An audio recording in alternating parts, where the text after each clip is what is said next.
নমস্কার, আমি সুদীপ রঞ্জন সরকার বলছি। আমার আজকে খুব ভালো লাগছে এই মুহূর্তে একটা খুব মিষ্টি আহ, একটা শর্ট ফিল্ম, ছোট দৈর্ঘ্যের ছবি নিয়ে এই 13th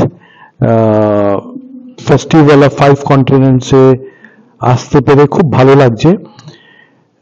আমি কোনোদিন কোনো সিনেমাকে প্রেজেন্ট করিনি। আমার মনে হয় এটা আমার জীবনে প্রথমবার। এই 21 মিনিটের এই সিনেমাটার নাম আলো।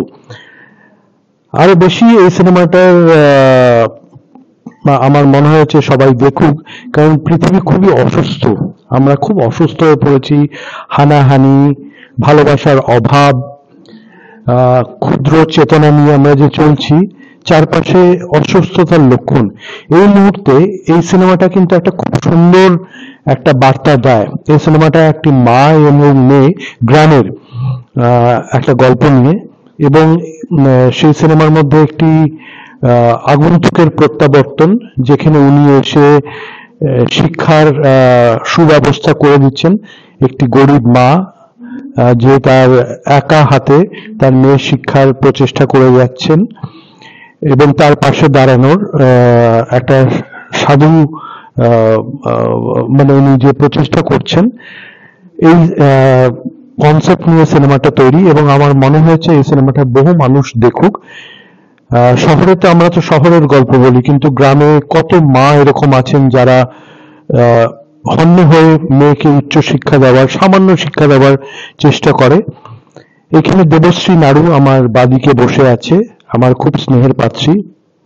দেবশ্রী নাড়ু মায়ের ভূমিকা পালন করেছে, এবং এই তার মাঝখানে মিষ্টি চেহারার এই মেয়েটি নিশানি, এবং খুব প্রাণোচ্ছল মিষ্টি অভিনয় করেছে। দেখে মনে হচ্ছে একদম জাত অভিনেত্রী, দেখে মনে হচ্ছে গ্রামেই বড় হয়েছে, গ্রামেই এরকম ভাবে। এবং তার পাশে বসে আছেন প্রণব সাধুকা, যিনি এই সিনেমার প্রযোজক, প্রডিউসার, এবং উনি একটা খুব অনবদ্য ভূমিকা পালন করেছেন এই সিনেমাটাতে, যেখানে উনি সেই আগন্তুকের ভূমিকা, যিনি ওদেরকে এই শিক্ষার বন্দোবস্ত করে দিচ্ছেন। আমার মনে হয় আমার এখানে আর বেশি বলা উচিত না। আমি দেবশ্রী, নিশানী এবং প্রণব সাধুকাকে মাইকটা এগিয়ে দিচ্ছি, ওরা বলুক ওদের গল্প আলো কেন্দ্রিক। Thank you sir. ছোট করেই বলি, আমার এই চরিত্রটি খুবই আমার কাছে ভীষণ স্পেশাল, খুবই গুরুত্বপূর্ণ। কারণ এরকম অভাবী বা আউট অফ দ্য ট্র্যাক চরিত্র আমি খুব একটা করিনি আগে।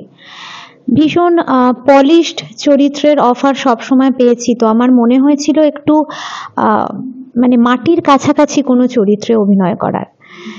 তো আমি প্রণবদার কাছে ভীষণভাবে থ্যাঙ্কফুল যে এরকম একটি চরিত্র আমাকে উনি অফার করেছেন। আমার অভিনয় জীবনে যে আশা, সেটাতে যে ইন্সপিরেশন, সেটা আমি স্যারের কাছ থেকে পেয়েছি। সুদীপ রঞ্জন সরকার স্যার আমাকে ভীষণ রকমভাবে অনুপ্রাণিত করেছেন, এবং অভিনয় শেখা, আপনারা বলবেন যে কেমন করেছি, সবই তো দর্শকের হাতে। আমি চাই যে ছবিটি দেখুন। ভীষণ মাটির কাছাকাছি একটি গল্প, মা মেয়ের দারিদ্রতার কথা, তাদের দুটি প্রাণীর একদম কষ্টের কথা, মনের কথা, কিভাবে আপনারা দেখেন, কিভাবে আপনারা সেটার সাথে কানেক্ট করেন, আমার খুব জানার ইচ্ছা রইল। আমি ছোট্ট নিশানীকে দিচ্ছি। নাও বলো নিশানী। আমার নাম নিশানী শর্মা। আমার এই সিনেমাটি করে খুব ভালো লেগেছে। আমি চাইবো আগামীকালে যেন আরো ভালো আমি করে সিনেমা করতে পারি এবং অনেক বড় জায়গায় যেতে পারি। হ্যাঁ, নমস্কার। আমি অ্যাকচুয়ালি খুব ভালো বলতে পারি না, তাও বলছি। আমাকে নাম দিয়েছে ঠিকই প্রডিউসার, কিন্তু আমি অ্যাকচুয়ালি প্রডিউসার না। আমি একজনকে একবার ইন্ট্রোডিউস করে তারপর আমি যেটা বলার বলছি। আমি একটু প্লিজ ইন্ট্রোডিউস করবো নিশানীর মাকে, একটু অনুরোধ করবো আসার জন্য।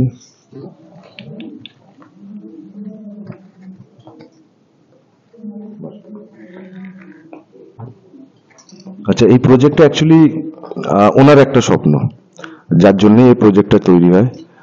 আর আলো সম্বন্ধে তো স্যার বললেন। I am specially grateful to sir, because আমি এতটা এক্সপেক্ট করিনি যে এই সিনেমাটা এতটা দূরে আসবে। It's all because of Mister Sarkar, and I am really grateful to you sir. আর এর থেকে বেশি আর কিছু বলার নেই। তুমি কিছু বলো?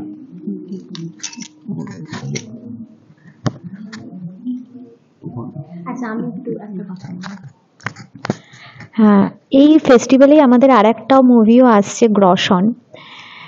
ওটা আমাদের সুদীপরঞ্জন সরকার স্যারের সিনেমা। আপনারা আসবেন, সবাই দেখবেন। ওটাও ভীষণ আমার কাছের সিনেমা একটা। ওখানেও আমি স্যারের মায়ের চরিত্রে অভিনয় করেছি। আসুন, দেখুন কিরকম লাগে, আমাদের অবশ্যই জানাবেন। আলো সম্বন্ধে আমার আরেকটা কথা বলা আছে। আমি একটু আগেই আপনাদেরকে বললাম পৃথিবী খুব অসুস্থ। সিনেমা মেকার হিসেবে আমি নিজে একজন পরিচালক। সিনেমা মেকার হিসেবে সারা দিন সিনেমা দেখে দেখে খুব কমপ্লেক্স, খুব কঠিন কঠিন চারপাশে গল্প দেখে মাথাটা না একদম ঝাঁঝা করে। আলোর মধ্যে কিন্তু কোনো টুইস্ট নেই। আলোটা সত্যি আলো। মা মেয়ের এই গল্প নিয়ে তার জীবনে আগন্তুকের মতো একজন আগন্তুক এসে তার পড়াশোনাটাকে সাবলীল করে দেওয়ার প্রচেষ্টা। আমার মনে হয় সিনেমা মেকাররা, মাঝে মাঝে পরিচালকরা সিম্পল গল্প বলুক, যেটা দেখে মাথা ভারী হবে না, মানুষ বলবে বাহ খুব ভালো লাগলো, একটা সাধু প্রচেষ্টা। এর জন্যই আলোকে আমি উপস্থাপনা করার চিন্তা ভাবনা করেছি। এবং আগামী দিনে শুধু ফেস্টিভ্যাল অফ 5 কন্টিনেন্টস নয়, এটা 13তম ফেস্টিভ্যাল অফ 5 কন্টিনেন্টস। এটা খুব প্রেস্টিজিয়াস ফেস্টিভ্যাল, কারণ এর permission ministry of external affairs থেকে আনতে হয় আইসিসিআর এ দেখাতে গেলে। কারণ খুব স্বনামধন্য পরিচালকদের সিনেমা এই ফেস্টিভ্যালে দেখানো হয়। এছাড়াও এটা হায়দ্রাবাদে একটি ফেস্টিভ্যালে গেছে, এক স্বনামধন্য ফেস্টিভ্যালে। আগামী দিনে ইচ্ছা আছে এই ফিল্মটিকে আরো বিভিন্ন ফেস্টিভ্যালে পাঠানোর, এবং আমার ভীষণভাবে ইচ্ছা এই নিশানী শর্মা, এই মেয়েটি আগামী দিনে আপনাদের সবার ভালোবাসা, সবার সাহায্য থাকলে পরে মেয়েটি একটি জায়গা করে নেবে। মেয়ে এবং নিশানীর মায়ের স্বপ্ন পরিপূরণ হবে। ভালো থাকবেন, দেখা হবে সিনেমা হলে, সিনেমা দেখতে দেখতে।